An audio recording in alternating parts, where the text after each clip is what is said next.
श्री शिवाय नमस्तुभ्यम दोस्तों, मेरे चैनल में आप सभी का स्वागत है। महादेव की कृपा से आप सभी स्वस्थ होंगे, ये मैं कामना करती हूँ। आज मैं आप सभी को भगवान की नित्य श्रृंगार कैसे करती हूँ, मैं आज आपको अपने वीडियो शेयर कर रही हूँ। घर गृहस्थ के साथ साथ घर परिवार के साथ साथ पूजा के लिए कैसे समय निकालती हूँ। और हम सभी महिलाओं का एक कर्तव्य बनता है, घर परिवार के साथ साथ हमें अपने भगवान, अपने इष्ट आराध्य देवता का भी श्रृंगार और उनकी सेवा जरूर करना चाहिए, ताकि हमारे परिवार में हर प्रकार का अगर कोई दुख संकट या कोई परेशानी आती है तो हम सिर्फ और सिर्फ अपने इष्ट आराध्य देवता से कहें और हमारी समस्याएं सब महादेव और आपके इष्ट देवता समाप्त करें।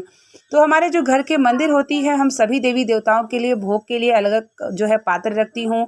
और भगवान को जब भी मैं स्नान कराती हूँ तो किसी पात्र में रख के स्नान कराती हूँ, जिससे उनका जल सब परिवार सहित हम ग्रहण भी करते हैं और पूरे घर में छिड़काव भी करते हैं। इससे हमारे घर में भगवान की कृपा बनी रहती है और नकारात्मक ऊर्जा भी समाप्त हो जाती है।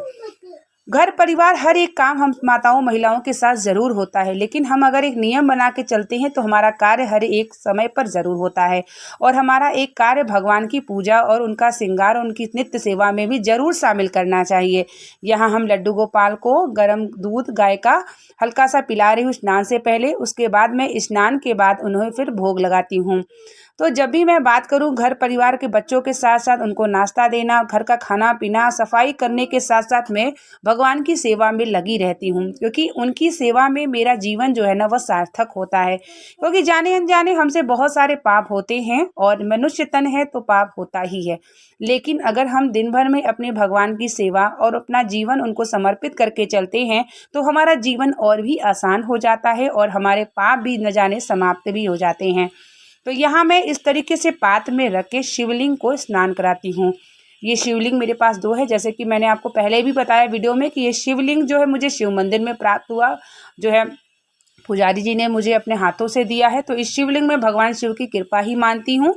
और फिर जो है 2 शिवलिंग रख के मैं पूजा करती हूँ। शिवलिंग आपके पास कितना भी हो सकता है, इसका कोई दोष नहीं है कि आप एक ही शिवलिंग, अगर आप नर्मदेश्वर रखते हैं या आप सीहोर जाके कंकर शंकर लाते हैं, आप पूजा कैसे भी कर सकते हैं। इसमें कोई भी दोष नहीं लगता कि एक ही शिवलिंग या 2 ही शिवलिंग क्यों रखा जाता है।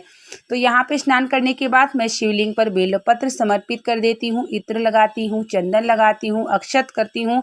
उसके बाद पुष्पों से श्रृंगार करती हूँ। और जित नंदी जी है ना, वो भी इतने खूबसूरत हैं कि उनको मैं बस देखती हूँ तो लगता है मैं बस देखती ही रह जाऊँ। ये मुझे जो भी दोनों शिवलिंग और ये शिवलिंग और नंदी जी मुझे शिव मंदिर में प्राप्त हुआ। और ये भगवान शिव की ही कृपा मानती हूँ, क्योंकि एक पत्ता भी उनके बगैर नहीं हिलता है। अब ये मैं यहाँ इत्र सेवा दे रही हूँ और शायद इनको आना था, और इनसे मैं यही प्रार्थना करती हूँ कि ये घर आपका है, महादेव का निवास है और आपका ये करता धरता है। जो भी कार्य है, जो भी चीज़ें को लेकर कर चलूँ, मैं आपको ही समर्पित करके चलूँ। और तभी क्योंकि जो भी मेरा कार्य है वो मेरा होगा ही नहीं, वो तो महादेव का कार्य हो जाएगा। तो इस तरीके से मैं भगवान की नित्य श्रृंगार पूजा करती हूँ और जो भी जानकारी प्राप्त करती हूँ ना, मैं आप लोगों को शेयर भी करती रहती हूँ, ताकि मेरी जितनी भी यूट्यूब फैमिली है उनको भी जानकारी प्राप्त होती रहे और उनको भी मोटिवेशनल मिले, कि ताकि वो भी कुछ ना कुछ अच्छा करते जाएं। अगर आप किसी भी परेशानी में, दुख में परेशान हैं तो किस प्रकार से सुंदरकांड का पाठ करें, किस प्रकार से दोहा लगाएं, कैसे शिव जी के श्रृंगार करें, क्या शिव महापुराण के उपाय करें, सभी जानकारी मैं आपको शेयर भी करती रहती हूँ। अब मैं लड्डू गोपाल और शालिग्राम को स्नान कराऊंगी तुलसी दल डाल करके। तुलसी जल डाल करके अगर जल से स्नान करते हैं तो वो स्नान नारायण को प्रिय स्नान हो जाता है, वह तुलसी स्नान माना जाता है और नारायण जो है प्रिय हो जाते हैं, प्रसन्न भी हो जाते हैं। अब लड्डू गोपाल की सेवा की बारी आ गई थी, तो मैं उन्हें अच्छे कपड़े से पोंछ लूँगी। उसके बाद मैं इन्हें इत्र सेवा देती हूँ। इत्र सेवा के बाद इन्हें वस्त्र पहनाती हूँ, इनका श्रृंगार अच्छे से करती हूँ। लड्डू गोपाल को श्रृंगार में थोड़ा समय ज़्यादा लग जाता है, क्योंकि इनको वस्त्र धारण करना, मुकुट, इनके हर एक चीज़ को श्रृंगार करना पड़ता है। और कभी कभी कपड़े में जो क्या होता है ना, मैं रख भी लेती हूँ, मैं कभी कभी भूल जाती हूँ कि मैंने वो सामान, वो इनकी मालाएं वगैरह कहाँ रख दी हूँ। तो जब मैं पूजा करने बैठती हूँ ना, तो मैं सुबह का बच्चों को नाश्ता, हस्बैंड को टिफिन, रसोई घर का कार्य करने के बाद मैं आराम से शांति से पूजा करने बैठती हूँ, क्योंकि समय थोड़ा ज़्यादा लगता है और ध्यान से करती हूँ। उसके बाद ही मैं अन्न या नाश्ता ग्रहण करती हूँ। उसके पहले मैं नाश्ता कुछ भी नहीं खाती जब तक मैं भगवान की सेवा सुबह कर नहीं लेती हूँ। सुबह मंदिर भी जाती हूँ, मंदिर आने के बाद मैं फिर भगवान के श्रृंगार में जुट जाती हूँ। इस तरीके से मैं फिलहाल लड्डू गोपाल के श्रृंगार की बारी आ गई थी। चंदन मैं लगा रही हूँ। कल महाशिवरात्रि और प्रदोष भी है, तो कल तो मैं अपना खुद भी वीडियो शेयर करूँगी कि मैं किस तरीके से पूजा कर रही हूँ, क्या मैं कर रही हूँ, अपना व्लॉग शेयर करूँगी।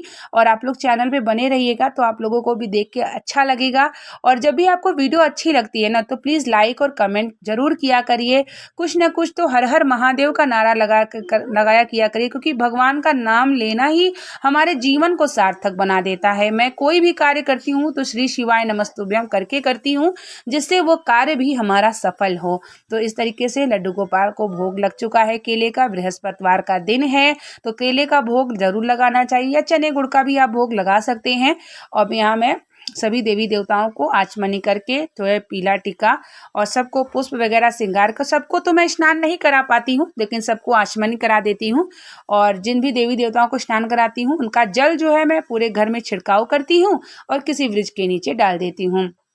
तो अब मैं यहाँ पर श्रृंगार कर चुकी हूँ, तो अब मैं यहाँ पर आचमनी कर दूंगी ताकि सभी देवी देवताओं को प्राप्त हो जाए। कहा जाता है ना कि आचमनी अगर आप नहीं करते हैं तो भगवान तक आपका प्रसाद जो है प्राप्त नहीं होता।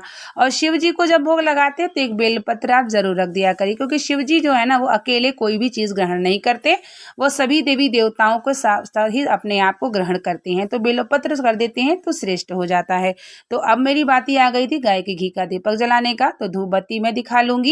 उसके बाद मैं गाय के घी का दीपक दिखा लेती हूँ, आरती कर लेती हूँ। फिर गणेश स्तोत्र का पाठ में जो है अथर्वशीर्ष का पाठ में रोज करती हूँ बालक के लिए। उसके बाद मंत्रों का जाप करती हूँ, आरती करती हूँ, क्षमा प्रार्थना करती हूँ कि भगवान मुझसे बहुत सारी गलतियाँ होती होंगी, क्योंकि ये मनुष्य तन है, काम क्रोध लोभ मोह कुछ भी आ जाता है। तो इस जो है भूल चूक गलती को क्षमा करिएगा, अपनी भक्ति दीजिए, अपने शरण में रखिए, आपका नाम जाप करूँ और अपने जीवन को सार्थक बनाऊँ। मैं ये प्रार्थना जरूर करती हूँ और आपको भी करना चाहिए, ताकि आपका जो कार्य है ना वो आपका ना होकर आपके इष्ट आराध्य देवता का हो और आपका जीवन सार्थक हो। आपके कोई भी परेशानी है, कष्ट है, अपने इष्ट आराध्य देवता के सामने बैठ के कहिए, आपका सब साथ वही देते हैं। जीवन में आपका कोई साथ नहीं देगा, लेकिन आपके महादेव आपका साथ कभी नहीं छोड़ेंगे। तो उम्मीद करेंगे कि वीडियो आपको पसंद आई होगी तो प्लीज़ इसे शेयर ज़रूर कर दीजिएगा। बने रहिए मेरे चैनल पे, बहुत सारी वीडियो की जानकारी शेयर करती रहूँ ताकि आपको भी प्राप्त होता रहे और आप भी अपनी भक्ति करके, महादेव की भक्ति करके अपने जीवन को सार्थक करिए। यही मैं कामना करती हूँ और प्रार्थना करती हूँ।